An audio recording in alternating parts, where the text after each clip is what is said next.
नमस्कार दोस्तों, स्वागत है आपका आज के मुख्य समाचारों में। दोस्तों यहां पर आपको देखने को मिलेंगी सुबह से लेकर शाम तक की तमाम बड़ी खबरें, मुख्य समाचार, ब्रेकिंग न्यूज अपडेट्स के रूप में। तो दोस्तों आप सभी लोगों से रिक्वेस्ट है इस वीडियो को ज्यादा से ज्यादा लाइक और शेयर करें।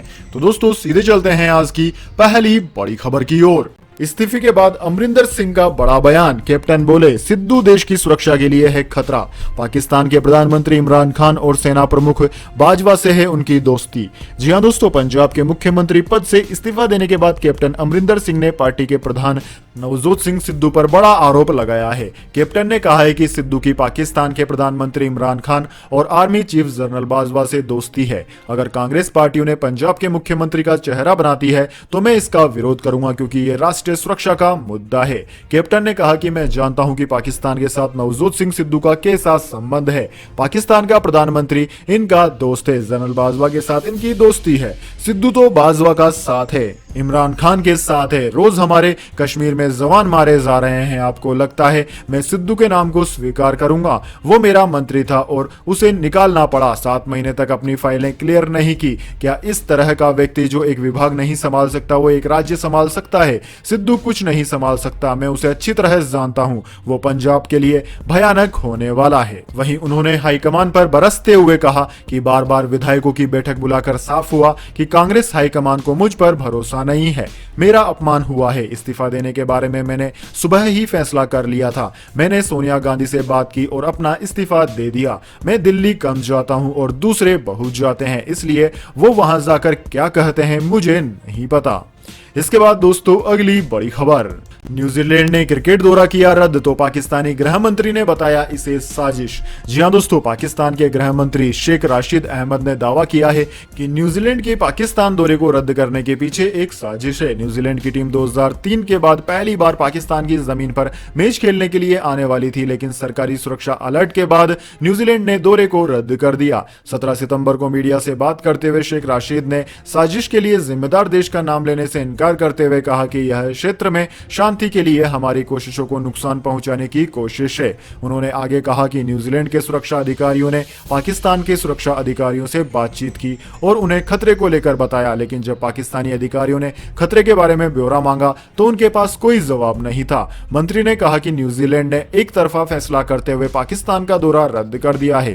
न्यूजीलैंड द्वारा दौरे को रद्द किए जाने के पीछे भारतीय साजिश को लेकर पूछे गए सवाल का जवाब देते हुए उन्होंने कहा कि नाम लेना मुझे ठीक नहीं लगता। हम जिम्मेदार देश हैं। हम पाकिस्तान में क्रिकेट की बहाली चाहते हैं। हम क्रिकेट के बहुत बड़े शौकीन हैं। हम वर्ल्ड कप जीत चुके हैं। यह पाकिस्तान की छवि को खराब करने की कोशिश है।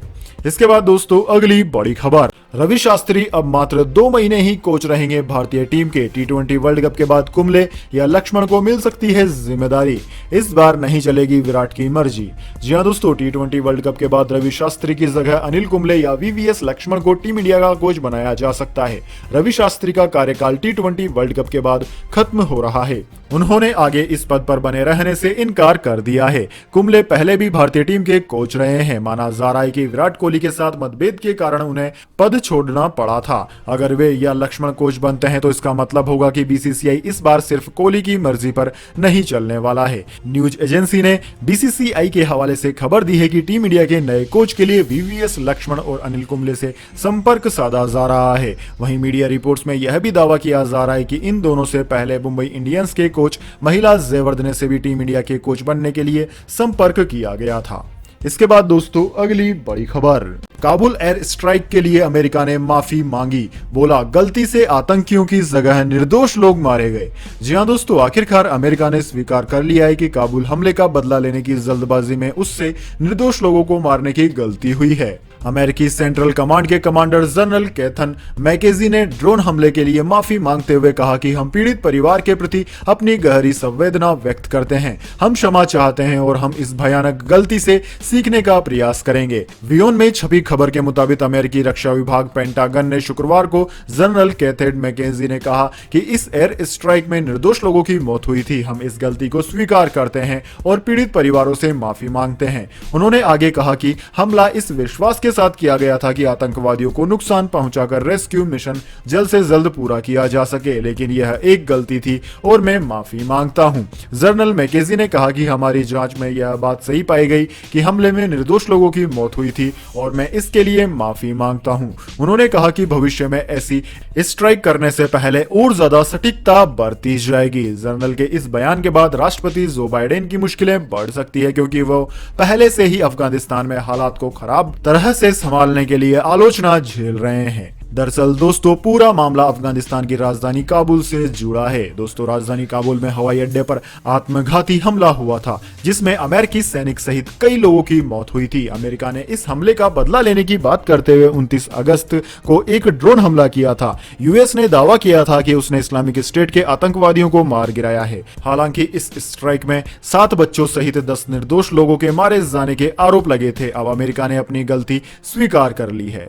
इसके बाद दोस्तों, अगली बड़ी खबर, सोनू सूद पर इनकम टैक्स का शिकंजा, 28 ठिकानों पर रेड, 1.8 करोड़ रुपए हुए बरामद। जी हां दोस्तों, मशहूर बॉलीवुड अभिनेता सोनू सूद पर इनकम टैक्स ने अपना शिकंजा कसा है। एक्टर के ठिकानों पर इनकम टैक्स के अधिकारी सर्च ऑपरेशन कर रहे हैं। इनकम टैक्स के अधिकारी सोनू सूद के अकाउंट बुक से लेकर कमाई और खर्चे जैसे तमाम आर्थिक दस्तावेज की जांच कर रहे हैं।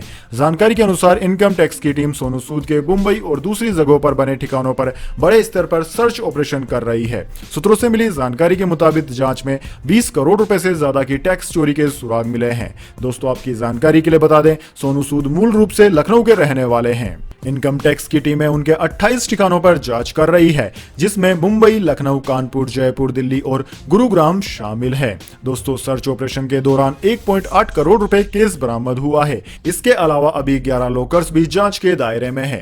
दोस्तों, आपकी जानकारी के लिए बता दें, बड़ी टैक्स चोरी और वित्तीय अनियमितताओं के चलते यह सर्च ऑपरेशन किया जा रहा है।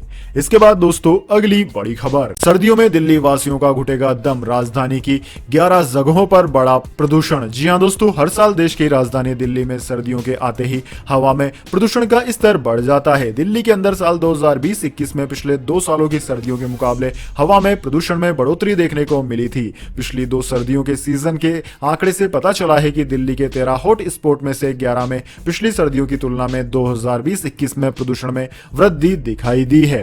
दरअसल साल 2018 में दिल्ली प्रदूषण नियंत्रण और केंद्रीय प्रदूषण नियंत्रण बोर्ड ने दिल्ली के 13 सबसे प्रदूषित क्षेत्रों की पहचान की थी।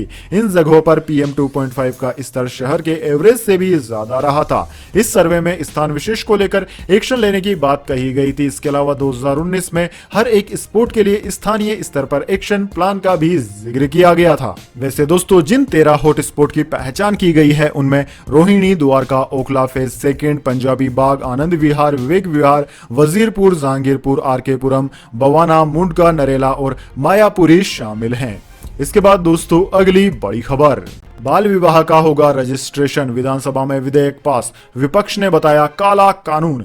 जी हां दोस्तों, राजस्थान विधानसभा में विपक्ष के हंगामे के बीच राजस्थान विवाह का अनिवार्य रजिस्ट्रेशन विधेयक 2021 पारित हो गया। इस बिल के उस प्रावधान पर बीजेपी ने विरोध किया है। इसके तहत अब राजस्थान में विवाह करने वाले यानी कि माइनर हो तो भी उनके विवाह का रजिस्ट्रेशन हो सकता है। यानी प्रदेश में अब बाल विवाह रजिस्ट्रेशन होगा और माता पिता को 30 दिन पहले इसकी सूचना सार्वजनिक करनी होगी। भारी हंगामे के बीच बिल पर हुई चर्चा का जवाब सूबे के संसदीय कार्य मंत्री शांति धारीवाल ने दिया। उन्होंने कहा कि यह विधेयक लाने की वजह बहुत अहम है। मैरिज रजिस्ट्रेशन का पंजीकरण कानून 2009 के बाद जिला अधिकारी ही शादियों का पंजीकरण कर सकता है, लेकिन अब अतिरिक्त जिला अधिकारी और ब्लॉक अधिकारी को भी इसमें जोड़ा गया है। वहीं दोस्तों, जब विधेयक को विधानसभा में पारित किया जा रहा था तब बीजेपी ने मत विभाजन की मांग की। सभापति राजेंद्र पारिक के इनकार पर बीजेपी विधायकों ने वेल में आकर नारेबाजी करते हुए वॉकआउट कर दिया। वहीं बिल पर चर्चा के दौरान बीजेपी MLA अशोक लाहोटी ने कहा कि बिल का पास होना विधानसभा के लिए काला दिन है।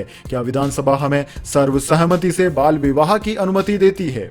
योगी सरकार का बड़ा फैसला, यूपी में अब डाक डॉक्टरों के रिटायरमेंट की उम्र होगी 70 वर्ष। जी हां दोस्तों, उत्तर प्रदेश में विधानसभा चुनाव 2022 के ठीक पहले प्रदेश की योगी आदित्यनाथ सरकार ने घोषणाओं की बौछार लगा दी है। इसी क्रम में योगी सरकार ने बड़ा कदम उठाया है। अब यूपी में रिटायरमेंट की उम्र बढ़ने जा रही है। योगी सरकार वर्तमान में कोरोना और अन्य बीमारियों को देखते हुए स्वास्थ्य विभाग में एक बड़ा फैसला कर सकती है। इसके तहत डॉक्टरों की रिटायरमेंट अब उम्र 65 से बढ़ाकर 70 वर्ष की जाएगी। दोस्तों, यूपी की डॉक्टर्स के लिए यह अच्छी खबर है। सरकार के इस निर्णय से संबंधित प्रस्ताव पर जल्दी कैबिनेट बैठक में मोहर लगाई जाएगी। उत्तर प्रदेश के चिकित्सा शिक्षा मंत्री सुरेश खन्ना ने कहा कि इस कोरोना काल में हमें ज्यादा अनुभव वाले डॉक्टरों की आवश्यकता है। ऐसे में डॉक्टर रिटायरमेंट के बाद अपना कोई प्राइवेट क्लिनिक खोलें। इससे बेहतर है कि वह अपनी सेवाएं हमें ही दे। इसलिए हमने ये प्रस्ताव तैयार किया है। यूपी के सीएम योगी आदित्यनाथ ने इस पर अपनी सहमति भी दे दी है और जल्द ही इसे कैबिनेट से मंजूरी दी जाएगी।